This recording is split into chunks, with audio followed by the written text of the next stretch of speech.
My name is Aaron Miller, and I learned that marriage can be like a Boeing 747 flying with one engine. Nobody wants to admit we're going down, but the crash landing is inevitable. I'm 34, an aerospace mechanic with grease under my fingernails and a talent for fixing things that are broken. Too bad I couldn't fix my wife. Lily Miller, nee Evans, sat across from me at our kitchen table, her perfectly manicured fingers dancing across her phone screen like a pianist performing her final concert.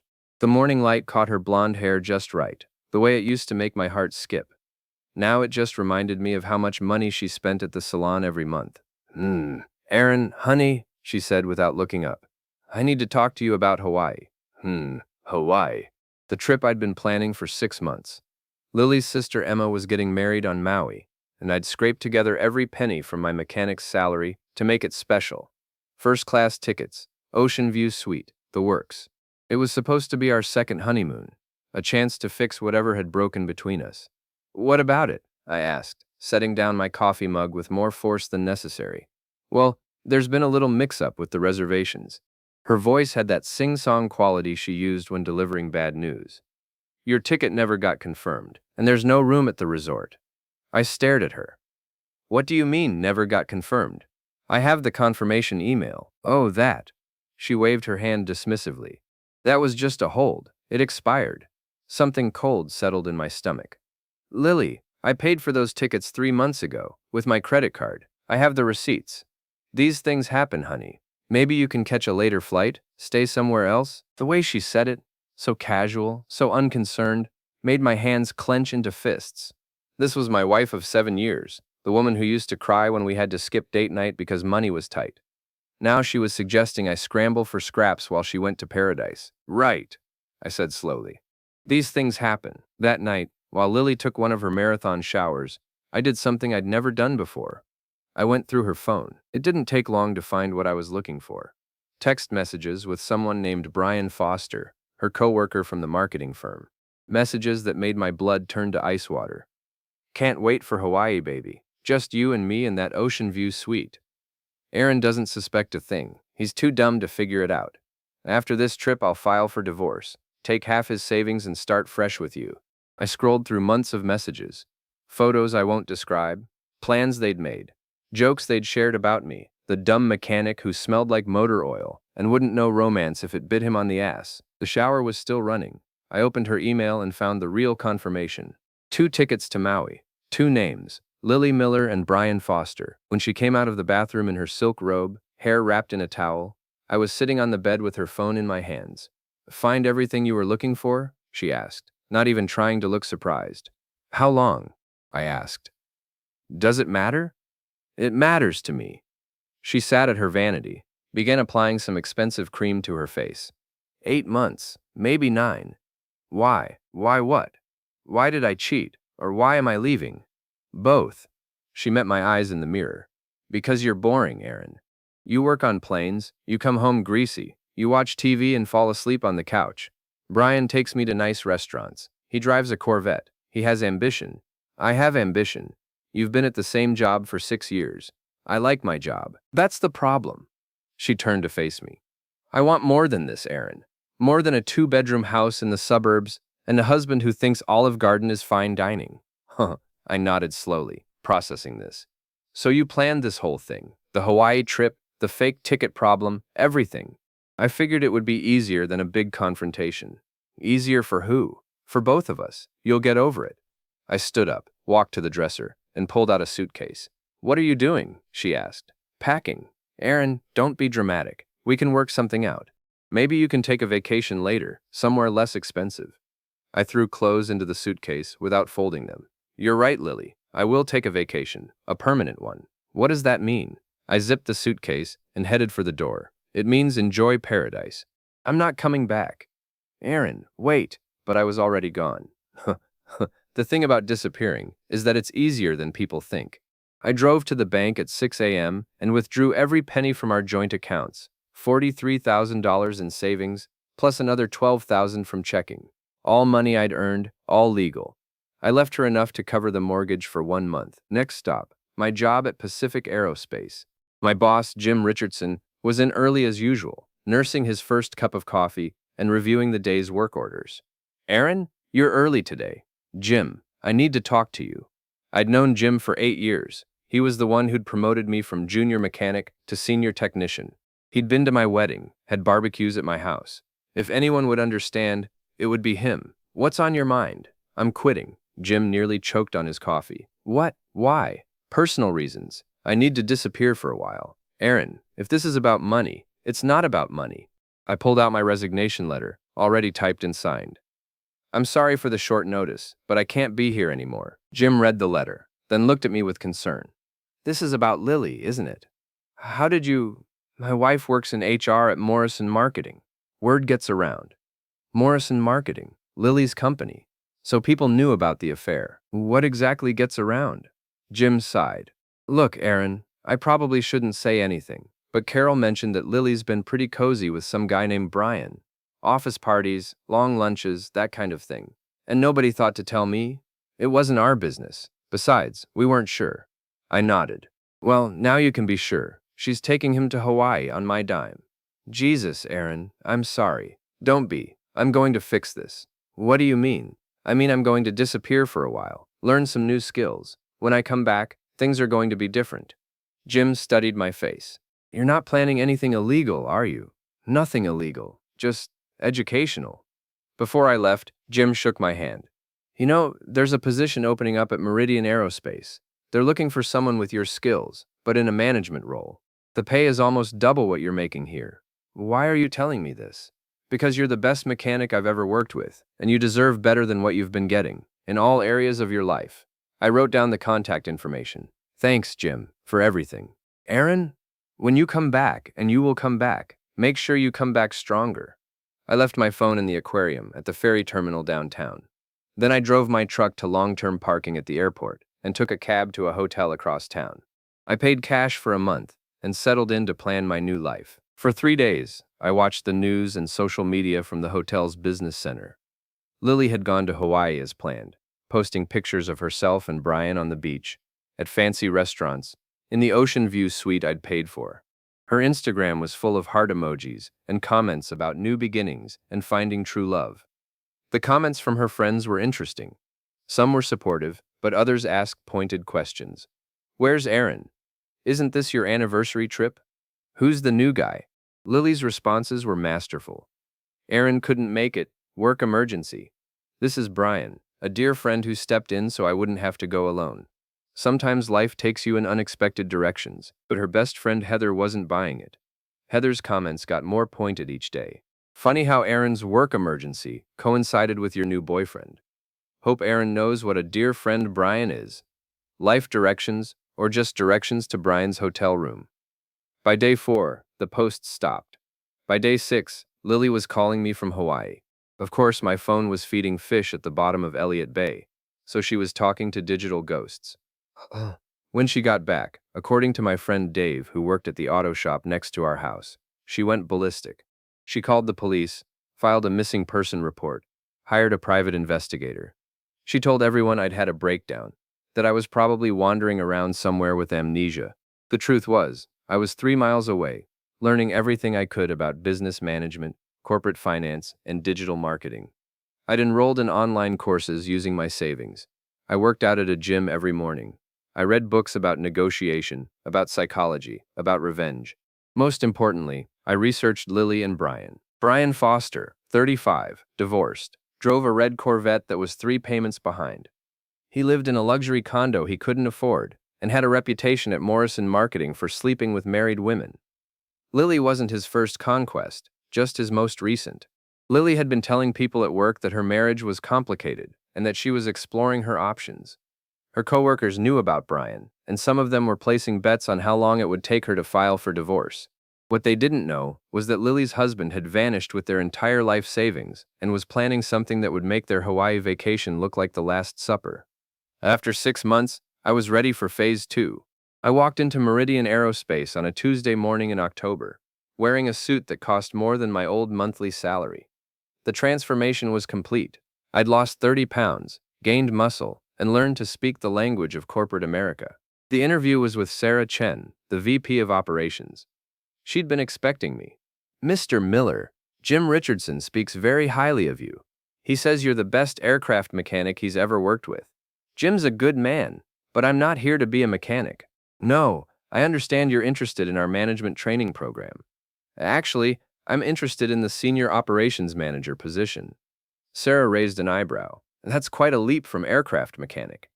I opened my briefcase and pulled out a portfolio. I've spent the last 6 months studying your company. I know you're having quality control issues with your commercial contracts. I know your maintenance costs are 15% higher than industry standard. And I know exactly how to fix both problems. For the next hour, I laid out a comprehensive plan for streamlining Meridian's operations. I showed her cost projections, efficiency models, and quality improvement strategies that would save the company millions. This is impressive work, Sarah said. But you don't have management experience. I have something better. I understand the work from the ground up. Your current managers are MBAs who've never held a wrench. They make decisions based on spreadsheets instead of reality. I make decisions based on both. And what makes you think you can handle the corporate side of things? Because I've learned that success isn't about being the smartest person in the room. It's about understanding what people want and giving it to them. Sometimes that's a perfectly maintained aircraft. Sometimes it's revenge. Sarah leaned back in her chair. Revenge. Figure of speech. I meant results. She hired me on the spot. Within 2 months, I'd implemented changes that reduced maintenance costs by 20% and improved quality ratings across all contracts. Sarah promoted me to partner, with equity in the company and a salary that made my old paycheck look like pocket change. I bought a penthouse apartment downtown, a BMW, and several expensive suits. I joined the country club, started attending industry events, and became the kind of man Lily had always wanted me to be. Except now, I wasn't doing it for her. The first time I saw her was at the Aerospace Industry Gala in December. Meridian Aerospace was a major sponsor, and I was scheduled to give a presentation about our new quality initiatives. Lily was there with Brian, both of them dressed to impress. She looked beautiful, as always, but there was something different about her. She seemed nervous, constantly checking her phone, looking over her shoulder. That's when I realized she still didn't know what had happened to me. The missing person case had been closed after 3 months. The private investigator had found nothing. As far as Lily knew, her husband had vanished into thin air, possibly dead, possibly crazy, possibly both. She certainly didn't expect him to walk onto the stage at the city's most prestigious business event. Ladies and gentlemen, I said into the microphone, looking directly at her table. My name is Aaron Miller, and I'm here to talk about the importance of quality control in both business and personal relationships. Lily's face went white.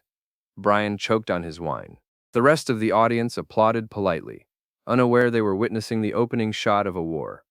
You see, I continued, in aerospace, we have a saying, failure is not an option. But sometimes, failure is exactly what we need. Sometimes we need our systems to break down completely so we can rebuild them stronger, smarter, and more efficient. I clicked to my first slide, which showed Meridian's improved performance metrics. But I was still looking at Lily. For example, when we discover that a component is faulty, let's say it's been compromised by outside contamination, we don't try to patch it up. We remove it completely and replace it with something better. Lily stood up abruptly, grabbed her purse, and headed for the exit. Brian followed, stumbling slightly. The key, I said, watching them leave, is to make sure the contamination doesn't spread to other systems. Isolation is critical. Sometimes, the best thing you can do is cut off the infected component entirely and let it fail on its own. The presentation was a huge success. Meridian signed 3 new contracts that night, and I was featured in the business section of the newspaper the next morning. The article mentioned my remarkable transformation from aircraft mechanic to corporate executive, and included a photo of me shaking hands with the mayor. I had copies of the newspaper delivered to Lily's house, her office, and her parents' home. The first sign that my plan was working came 3 days after the gala. Dave, my old friend from the auto shop, called the hotel where I'd been staying. Aaron, man, is that really you in the paper? Hey, Dave. Yeah, that's me. Holy shit, dude. You look like a completely different person. And you're some kind of big shot now? And something like that. Well, you should know that Lily's been going crazy. She came by the shop yesterday, asking if I'd heard from you. She looked like hell, man. I mean, she's still pretty, but she looked stressed out. What did you tell her?" "Nothing. I figured if you wanted to talk to her, you would have by now." "Good call. Aaron, what's your plan here? I mean, I get that she screwed you over, but this whole disappearing act is pretty intense." "Dave, do you remember what you told me at my bachelor party?" No, I was pretty drunk. You said, if she ever cheats on you, don't get mad, get even." I said that? You did. And you were right. The second sign came from an unexpected source, Heather, Lily's former best friend. She found my LinkedIn profile and sent me a message. "Aaron, I don't know if you remember me, but I'm Heather Williams, Lily's friend. I saw your picture in the paper, and I wanted to reach out. I think you should know that Lily's been telling people you had a mental breakdown and abandoned her. She's playing the victim, saying she doesn't know if you're alive or dead. But I know about Brian, and I know what really happened. If you want to talk, I'm here." She's not the person I thought she was.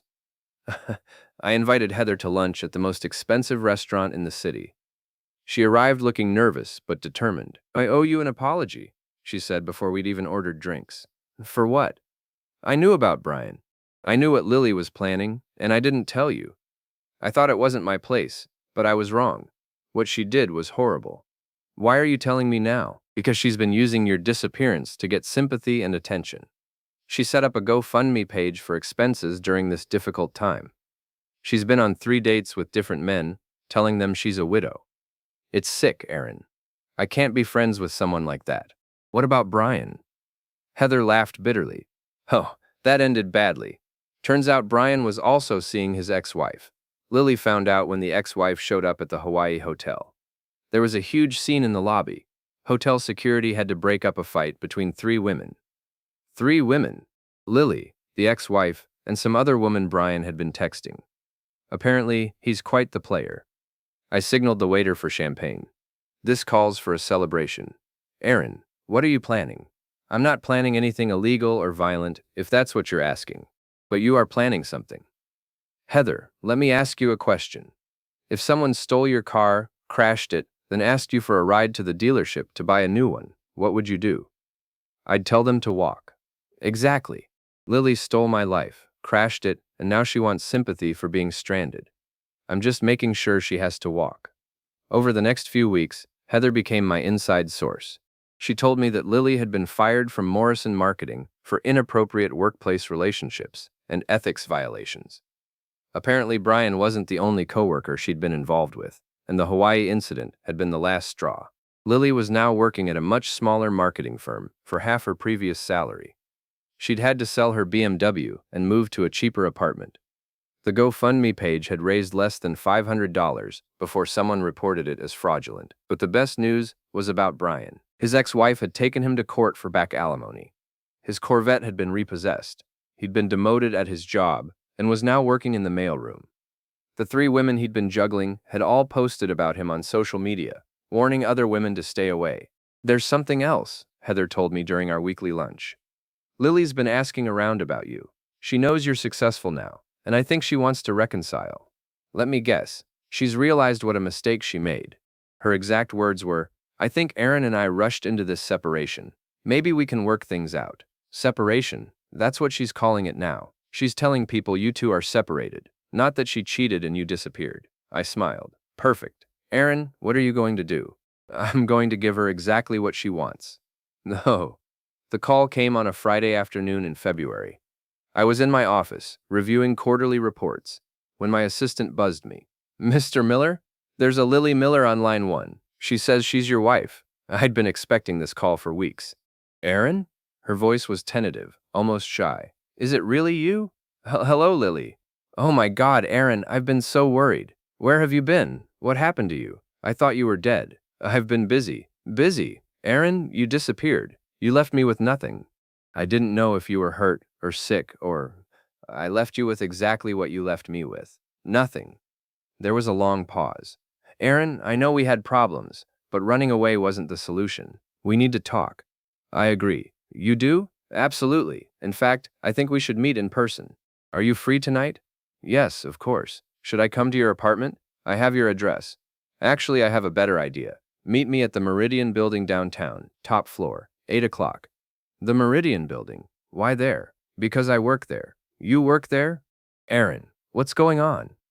You'll see tonight. I hung up and called Heather. It's time, I said.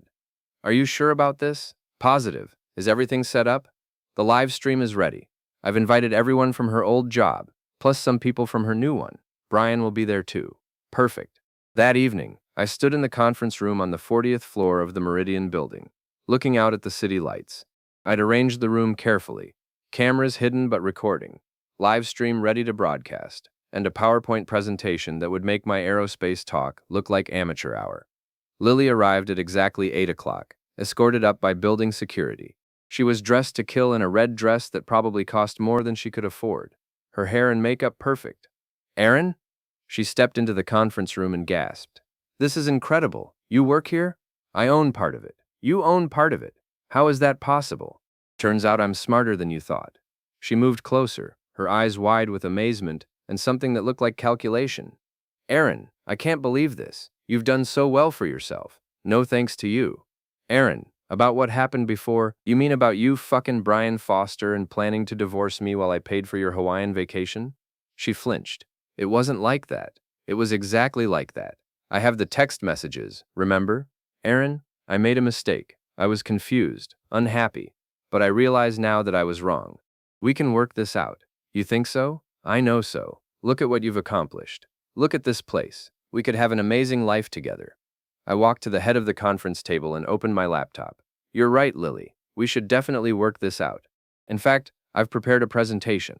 A presentation? Just like the one I gave at the aerospace gala. You remember that night, don't you? When you ran out of the room, the first slide appeared on the wall screen. The Lily Miller Project, a case study in failure and recovery. Lily's face went pale. Aaron, what is this? This is me giving you what you always wanted, a show. I clicked to the next slide, which showed a timeline of our marriage alongside a timeline of her affair. As you can see, the contamination began approximately 9 months ago, coinciding with your employment at Morrison Marketing and your introduction to Subject B, also known as Brian Foster. Aaron, stop this. The contamination spread rapidly, affecting all systems including trust, communication, and financial stability. The next slide showed screenshots of her text messages with Brian, her Instagram posts from Hawaii, and her GoFundMe page. The subject demonstrated classic symptoms of parasitic behavior, including resource extraction, host deception, and preparation for host abandonment. Aaron, please, this isn't funny. You're right, it's not funny. It's educational. I clicked to a slide showing her current situation. Fired from her job, struggling financially, living in a studio apartment.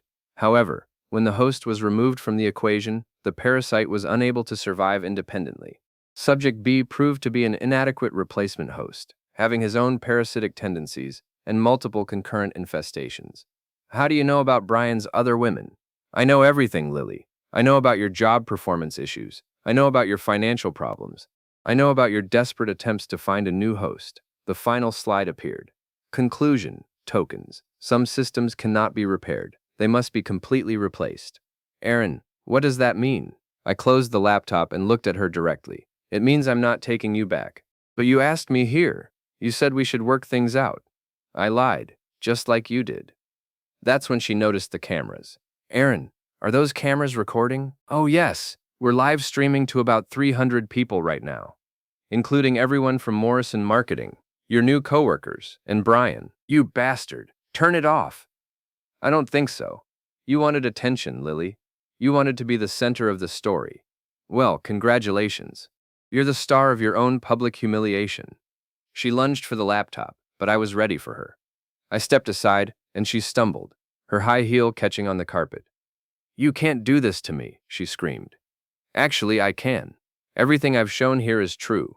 Everything I've said is factual. And everything I'm about to tell you is completely legal. I opened a folder and pulled out a stack of legal documents. These are the papers for our divorce, which I filed 6 months ago. These are the asset division documents, which show that since you abandoned our marriage for another man, you get nothing. And this is the really interesting one. I held up the final document. This is a purchase agreement. I've bought your debts, Lily. Your credit cards, your car loan, your apartment lease. I now legally own your financial obligations. That's impossible. It's completely legal. I bought them from a debt collection agency at a discount. As of tomorrow, you owe me directly for everything. You can't do that. I already did it. You have 30 days to pay in full, or I can begin asset seizure proceedings. I don't have any assets. Then I guess you'll be starting over with nothing, just like I did. Lily was crying now, her perfect makeup running down her cheeks. Aaron, please, I'm sorry. I made a terrible mistake. Don't do this to me. You did this to yourself. I'll do anything, please. There is one thing you can do. What? You can leave, and you can never contact me again. She stood there for a moment, mascara streaming, dress wrinkled, looking nothing like the confident woman who had dismissed me as a boring mechanic. You've changed, she said. Yes, I have. I learned that revenge isn't about getting even. It's about getting better. She walked to the door, then turned back. What about Brian? What about him? Are you going to destroy him too? I smiled. Lily, I didn't destroy Brian. You did. I just made sure everyone could see the wreckage. After she left, I sat in the empty conference room and watched the live stream comments pour in. 300 people had watched Lily Miller get exactly what she deserved. The video would be online forever, a permanent record of what happens when you underestimate the quiet guy with grease under his fingernails. My phone buzzed with a text from Heather. That was brutal and perfect. She had it coming. Another text from Dave. Holy shit, man. Remind me never to piss you off. And one from Sarah Chen. Impressive presentation. The board wants to discuss your promotion to senior partner. I poured myself a glass of the expensive whiskey I kept in my office and raised it in a toast to the city lights below. Here's to new beginnings, I said to the empty room. 6 months later, I was standing in my corner office, watching the rain streak down the windows, when my assistant buzzed me with news that made me smile. Mr. Miller, there's been an incident downtown. It's all over social media. I pulled up Twitter and found the trending hashtag, #BrianFoster. The video had already been viewed 2 million times. Brian, apparently desperate for work, had applied for a job at a downtown marketing firm. The interview had gone well until the hiring manager Googled his name and found the live stream of Lily's humiliation, where his own infidelities had been exposed in detail. The video showed Brian being escorted from the building by security, shouting about unfair treatment and invasion of privacy. But the best part was when he slipped on the wet sidewalk outside, falling face first into a puddle, while a crowd of onlookers filmed with their phones. The internet had done the rest. Within hours, Brian Foster had become a meme. Slipping into your DMs like Brian Foster slipping into that puddle. When you lie on your resume and life gives you karma. As for Lily, she'd disappeared entirely. Heather told me she'd moved back in with her parents in another state, working at a small-town marketing firm for barely above minimum wage. Her social media accounts were deleted, her phone number changed. The debt collection had been swift and merciless. When she couldn't pay, I'd legally seized her car, her furniture, even her expensive clothes. Everything was sold at auction, with the proceeds going toward her outstanding obligations. She'd tried to contact me through lawyers, through mutual acquaintances, even through my old boss, Jim. But I'd made my position clear. We had nothing to discuss. The divorce had been finalized without her signature, since she'd abandoned the marriage. I kept the house, the savings, everything we'd built together. It was all legally mine. That evening, I was having dinner at the country club when I overheard a conversation at the next table. Did you see that video of the guy slipping in the puddle? Brian Foster? Yeah, that's the same guy from that live stream a few months ago. The one who was cheating with that woman? Whatever happened to her? Nobody knows. She just vanished. Probably changed her name and moved to another state. Smart move. After a humiliation like that, I'd disappear too. I finished my meal and walked outside into the cool evening air. The city looked different now, brighter, full of possibilities. I'd built a new life from nothing, turned myself into the man I'd always wanted to be. My phone buzzed with a text from an unknown number. For a moment, I wondered if it was Lily, trying one last desperate attempt at contact. But it was someone else entirely. Mr. Miller, this is Jennifer Walsh from Pacific Business Journal. We're doing a feature story on successful entrepreneurs who've overcome personal adversity. Would you be interested in an interview? I typed back quickly. Absolutely. I have quite a story to tell. As I walked to my car, I thought about the man I used to be. Aaron Miller, The boring mechanic who came home greasy and fell asleep on the couch. That man was gone, destroyed as completely as Lily's reputation. In his place was someone stronger, smarter, and infinitely more dangerous to anyone foolish enough to underestimate him. I'd learned that the best revenge isn't a single moment of satisfaction. It's a complete transformation that makes your enemies irrelevant while you become everything they wish they could be. Lily had wanted a successful, ambitious man who could give her the life she thought she deserved. Now I was that man, but she'd never have me. Brian had wanted to steal another man's wife and life. Now he was unemployable, broke, and alone. They'd both gotten exactly what they deserved, nothing. As I drove home to my penthouse apartment, past the house where Lily and I used to live, I felt something I hadn't experienced in years, complete and total peace. The war was over. I had won. Some people go to Hawaii for a fresh start. Me? I just needed them out of my life. Aloha, Lily. Enjoy the view from the bottom.